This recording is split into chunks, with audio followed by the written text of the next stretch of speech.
they can introduce a semi-decent villain that kills off Stila. Hopefully kills Bontari. Yeah, said and Lux. Yeah. And that's another thing, like, this episode does not focus on the relationship between Ahsoka and Saw. It just focuses on Bontari and Steela's relationship. There's more there than with Lux. Exactly. So what about that other original king with the... I thought he was just kind of there. Yeah, I thought he was just kind of there. Like, they didn't need to... that makes Count Dooku jealous. And his beard went like into the floor, man. Yeah. Yeah, and they're gonna kill him off, apparently. Ah, that's what I figured. But... They're probably gonna use him as like an example for the rebels or some crap. Like, they'll kill him and say, if you oppress us and turn against us, well, this will happen to you. Yeah. I honestly don't think that they're gonna go that route. First off, they kill aliens, not humans. Second, they've killed a few humans before, I think. The plan seems more to use the rebels' terrorist feel against them due to a few certain words that he said towards the end of the episode. I don't know. Get that? Yeah, he said something. What did he say? He said something to another king. He said something like, I can use this when the power we can use this. Well, you think they're gonna make he's gonna make the rebels out to be the villains here? Yeah, that's what I think he's gonna do. And if he just killed off the old king, I don't think that would assist his plots. But you know he's probably gonna die. Not really, because you don't he's not a cool alien character. They don't just kill aliens. Yeah, sure they do. Well, they kill aliens, but not just aliens. They kill humans. That's true. What about that Mandalorian guy? This guy's going to die. They're going to kill Satine and Vizsla. Yeah, Satine, Vizsla. Man, you should have said spoiler alert.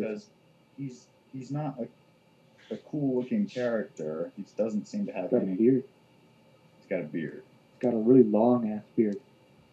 So, I don't think he's going to die. I could be wrong. I've been wrong before. I'm pretty sure he's going to die. I think he's going to die. I think one of the episode plots said that after the death of the king, like, they're going to plan a final battle. So, maybe he does die. I don't know. Yeah. It's all up in the air. Yeah, but still, like... Anyway. And another thing about this episode that bothered me was the ending. Like, whenever they're in that bar, like, and then this chick stands up and elects Steela the leader, like, where did that come from? That was kind of random. It was random as hell. Like, no kidding. What I don't get is they have a Jedi with them, and yet they elect some random rebel chick to do it. Can I bring off onto another It was topic? Saw who was, like, using the tank to take out the power. Like, he should stay leader, or at least let Ahsoka be the leader. Ahsoka didn't get to do anything this episode, it seemed. No, she got to fight a little. Destroyer droid. She was blocking blaster shots. She didn't do anything.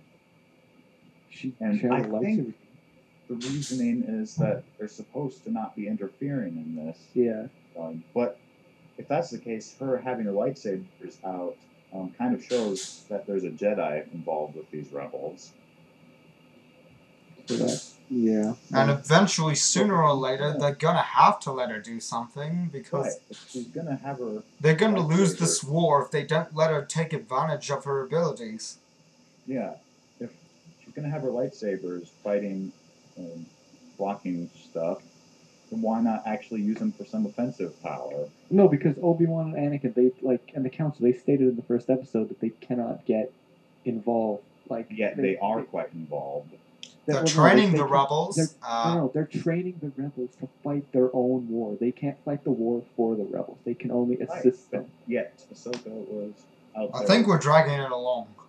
Yeah. No. But Ahsoka was not. Yeah, but as you said, she was only acting on the defensive. She was not acting like aggressive. That's not going to matter to the droids and separatists at all. The King's going to see that there's this lightsaber wielding person. He's going to realize that it's a Jedi. So. It's not going to matter in the end. Well, they're going to think that the Jedi are allying with them. Overall, we should get to our overall thoughts on the episode. Probably. Okay. I'd give this one, if I'd rate it, I'd give it a 4.5 out of 10. For me, I think it was better than the first one, just because of like all the explosions and action, and Bonteri got abused physically as well as mentally. Yeah, so I'd say around 6 or 7. 2 out of 5. The concept was interesting, and there's a few things in it that make me interested for future episodes, but none of the story was done well at all. I don't like any of the characters, and there were so many missed opportunities I can't begin to tell you. And now on to a new segment. We are changing the top 10 because of our new co-host, and we are doing like 3 separate top 3 lists. And this week it is the worst Clone Wars episodes in our own opinions. Okay? No flaming, people. Don't sue us.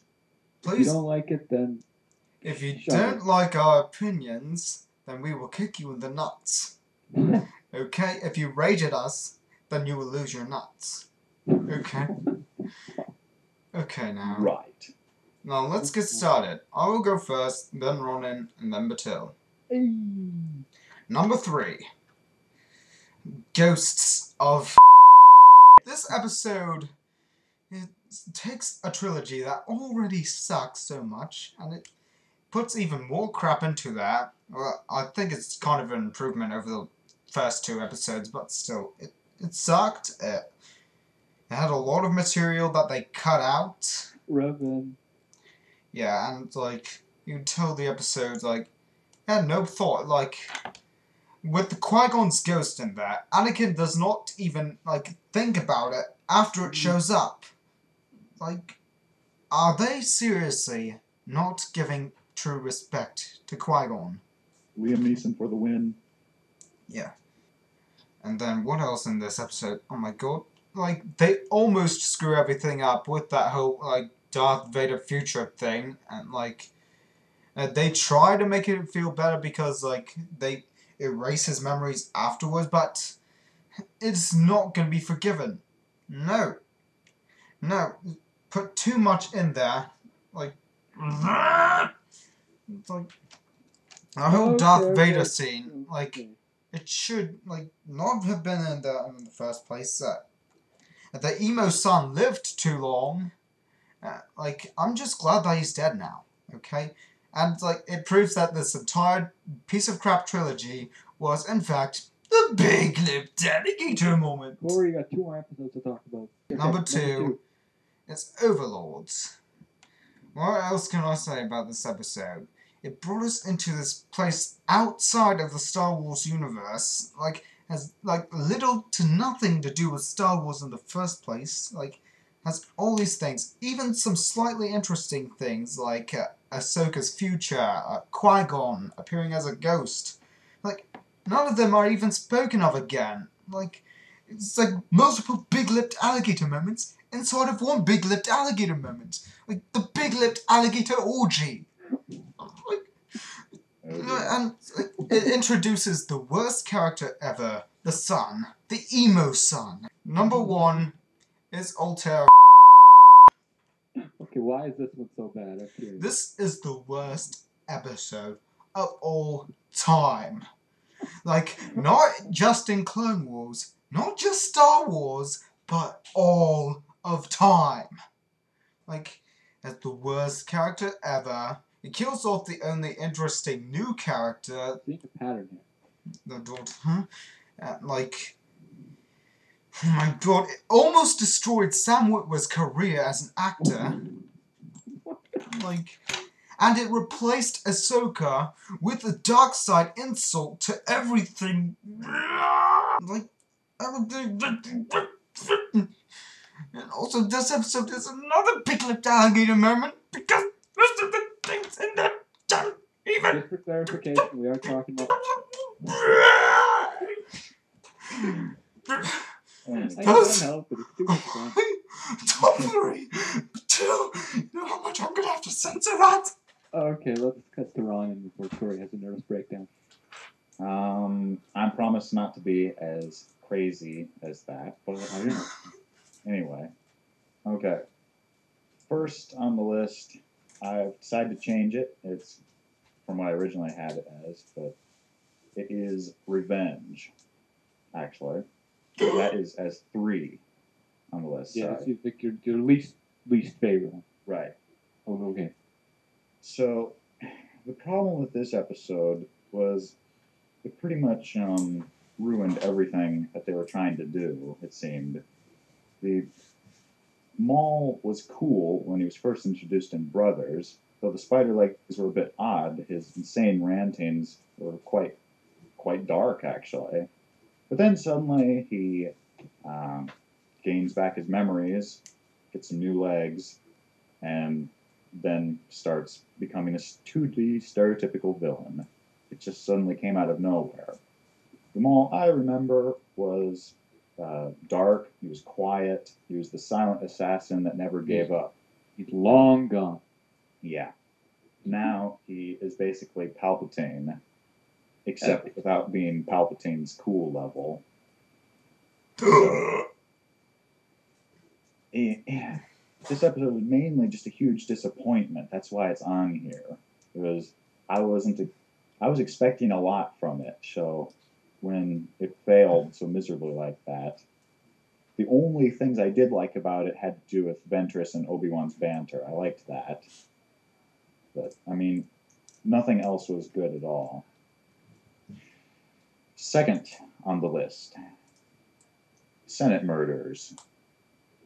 Talk about a huge waste of an episode. If I had to pick one thing I liked about it, that was the police guy that was investigating the thing. Some of his humorous lines helped diffuse the awful. Not only do they kill off the only decent senator, which is Anaconda Farr, but they make his killer out to be another Rodian. So, not only was it incredibly predictable, but incredibly awful at the same time. It went nowhere, and I just have to put that one as the second one on my list. And finally, for number 1, the worst Clone Wars episode of all time, Cargo of Doom. Let the flaming begin. Yep. Oh my goodness. When I ended season 1, I was excited because we finally had a new character, a new alien character called Cad Bane, who actually seemed pretty cool. I was hoping that they would go in a more interesting route with them. And then all of a sudden, I get this. Right after Holocron Heist, I get this episode which Cad Bane just destroys himself as being an interesting character at all. It's really hard for me to talk about this episode because it frustrates me so much. We're introduced to a Rodian Jedi called Bala Ropal, who is promptly tortured to death by Cad Bane. Now, according to Filoni, that this was done to give a certain aspect to Cad Bane that people hadn't seen before. Well, that is not exactly the right character to be doing this to. If you're going to have one of your villains kill off a hero like that, why not put it for one of the ones we're supposed to be fearing, like Grievous or Count Dooku, or even Palps? But instead, they just do it for a bounty hunter. I'm not quite sure Lucas knows what the term bounty hunter means, because in this case, Cad Bane acts more like a mercenary. The rest of the episode was hard to watch after that. We get a cool zero-gravity fight, but other than that, we get Anakin destroying Bala Ropal's sacrifice, and we get random stuff such as Dinal's death, who is a fan-favorite clone. Maybe I'm spelling that name wrong. Dinal? Dinal or Denal? Dinal. Okay. And then it, of course, leads to Children of the Force, which was another bad episode. But anyway, that would be my number 1 worst Clone Wars episode of all time. You had an easier time talking about it than I did.